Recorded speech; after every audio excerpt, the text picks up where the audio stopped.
All right, ladies and gentlemen, put a 1 in the chat. Put a 1 in the chat. The show is about to start. Put a 1 in the chat. You can hear the sound of my voice. Let's go.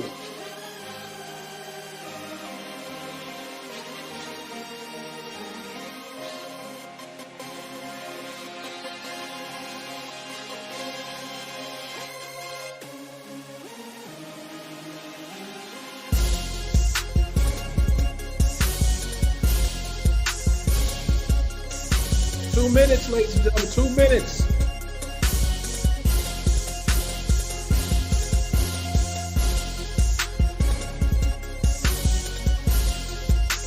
Hit that like button, hit that share button. Let's go.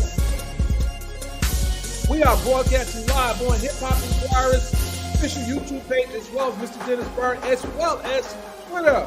Shout out to Vinnie Politan. Shout out to Head Crack, and as well as shout out to yours truly. Let's go.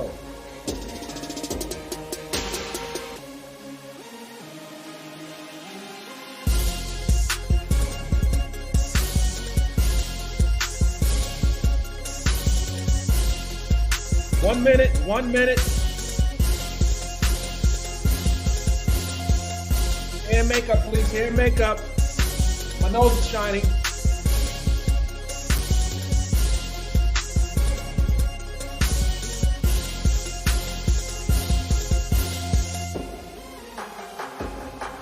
Seconds.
I'm Vinnie Politan. We continue our investigation of Sean Diddy Combs and his epic fall from being an A-lister who had access to some of the most influential people in the world to an accused sex abuser who allegedly used his money and his power to sexually humiliate others.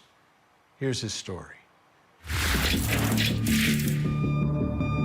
His parties in Hollywood are legendary. His empire immense. His bank account huge. But now the world of Sean Puffy P. Diddy Combs has changed dramatically. Federal prosecutors want to send him from his mansions into a prison cell after indicting him on racketeering charges. They allege he was running a criminal organization where he abused, threatened, and coerced women and others around him to fulfill his sexual desires, protect his reputation, and conceal his conduct. Diddy is facing life behind bars, but has denied all the allegations and conduct he's been accused of. So now it looks like a jury of 12 will be the ones to decide whether Diddy will ever be a free man.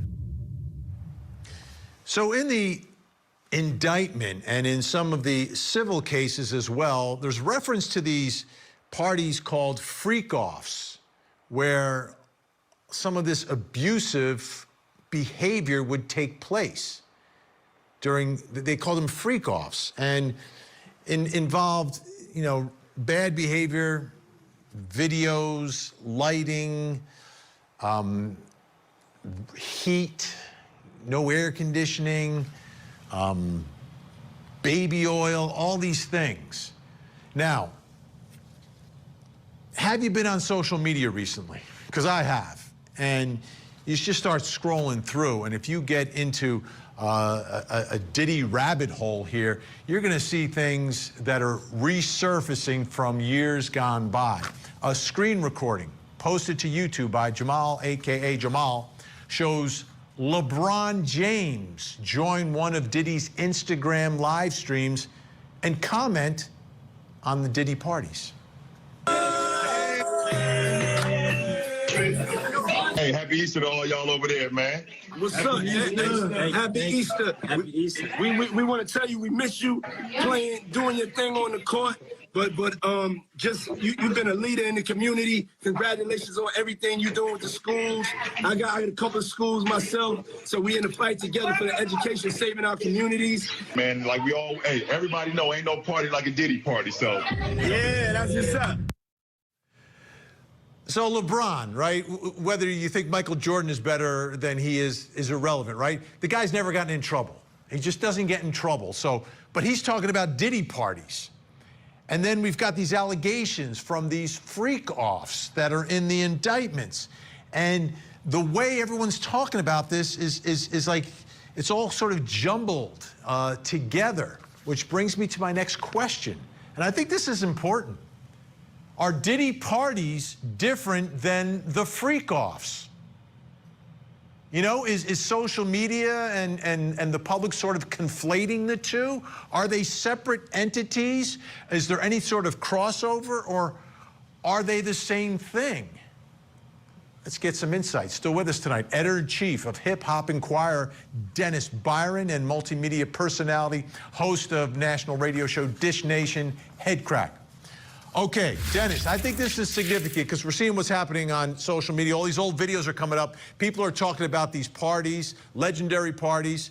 Then we've got the accusations and the indictment and the civil suits, and we hear this word freak off.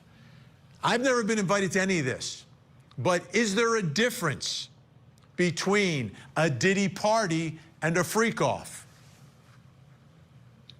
Absolutely, sir. Absolutely. I've been covering Puff since the 90s, from the Manhattan Center in New York City to the garage to tons of parties, Cipriani's, for example.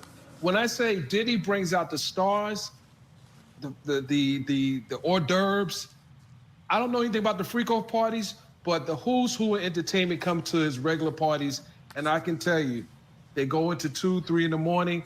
What happens afterwards, I don't know, but I'm sure LeBron went to a regular Diddy's party. I don't see LeBron going to I can't speak for him. I don't know, you know, but I would just say that there have been a lot of high-profile people that have attended Diddy parties. The Diddy parties of the big Diddy parties of the 90s and the 2000s, probably is a lot different than Diddy parties of the late 2000s, because a lot of the stuff you didn't see, and especially coming from hip-hop, some of the things he was accused of, it was taboo in hip-hop. You know, some of the things he was accused of is taboo, especially coming out of New York City. Man, if an inkling of some of the things he's accused of right now came out back then, he wouldn't have been on top of the mountain like he is now. Well, he's not on the mountain right now. He's Locked up. Yeah, he's locked up. Let's go to this. I want to show you this. In 2002, Diddy joined Conan O'Brien on NBC and discussed his method for throwing successful parties.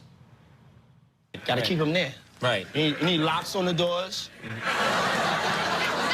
this is sounding kind of dangerous now. It's a little kinky, but yeah. Rock with me, but just check it out. You need a lot of heat.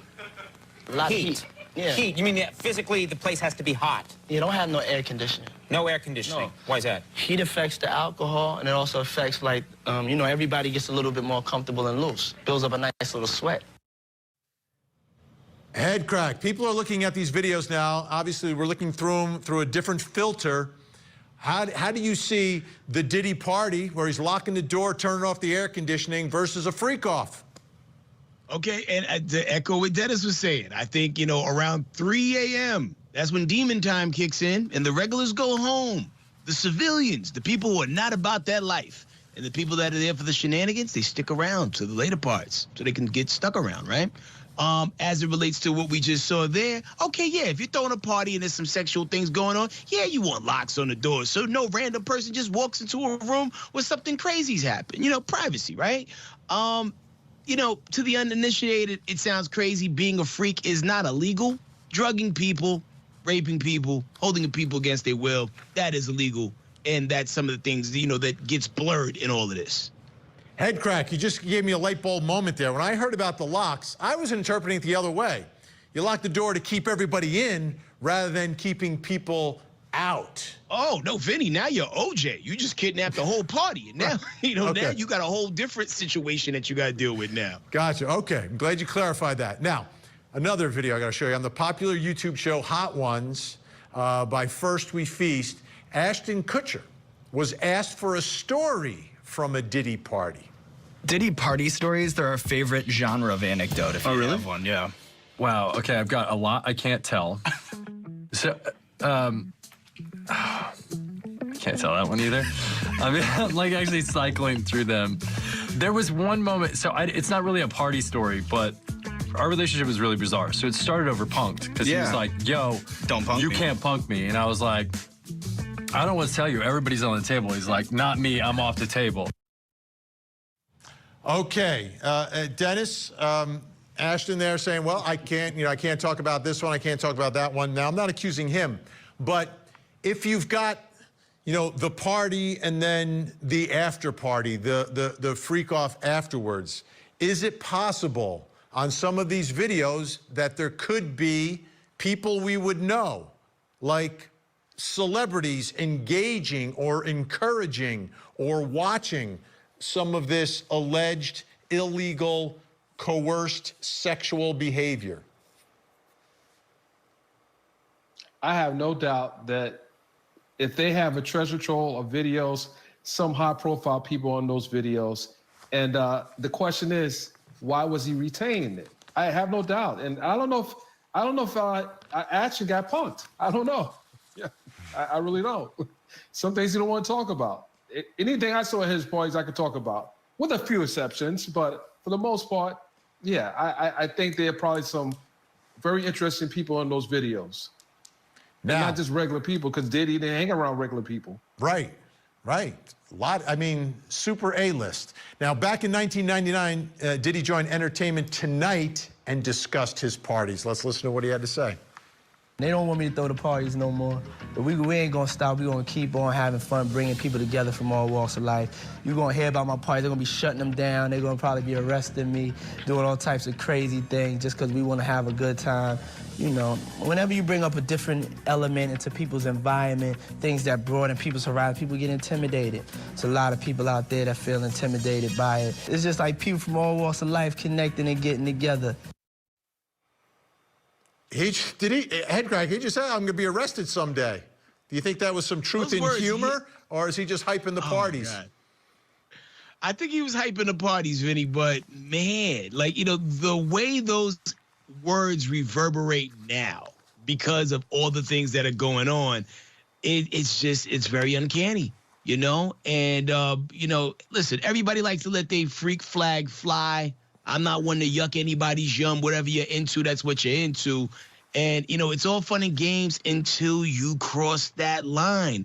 And it's such a fine line that can be crossed. It's a good time. Everybody's partying. But then when things happen against people's knowledge or will, pure transparency. I went today and had a, what do they call that there? A colonoscopy.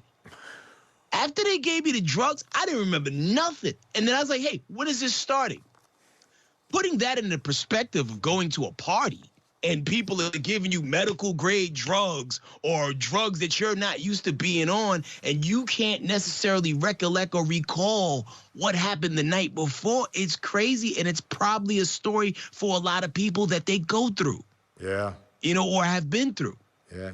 To me, the line is consenting adults versus non-consenting adults. Dennis Byron, Head Crack. Great insight. Appreciate your time. Thank you so much. He's a blogger like me. No reputable news company, no. He's a blogger like me.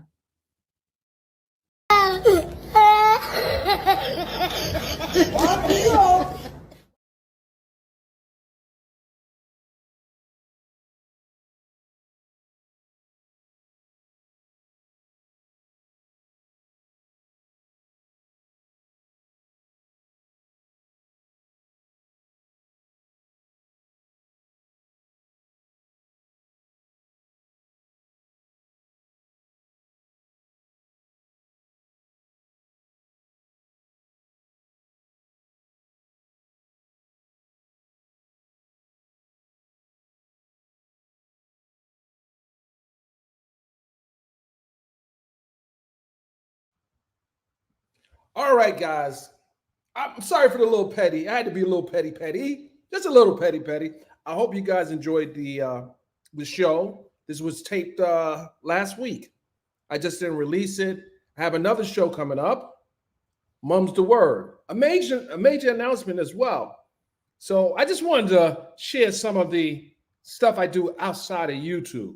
With that said, I hope everyone's having a wonderful Friday. There's major announcement coming very soon.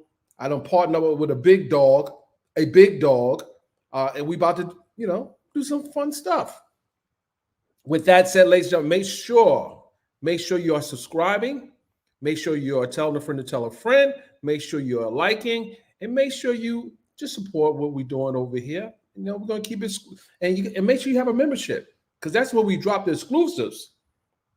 You can wait maybe 1 or 2 months to see the exclusive, or you can go there and get a membership and you can see the exclusive in real time. With that, ladies and gentlemen, I really appreciate you. I really do. I'll see you on the next go round on Mr. Dennis Byron Show. With that, I am out. Peace.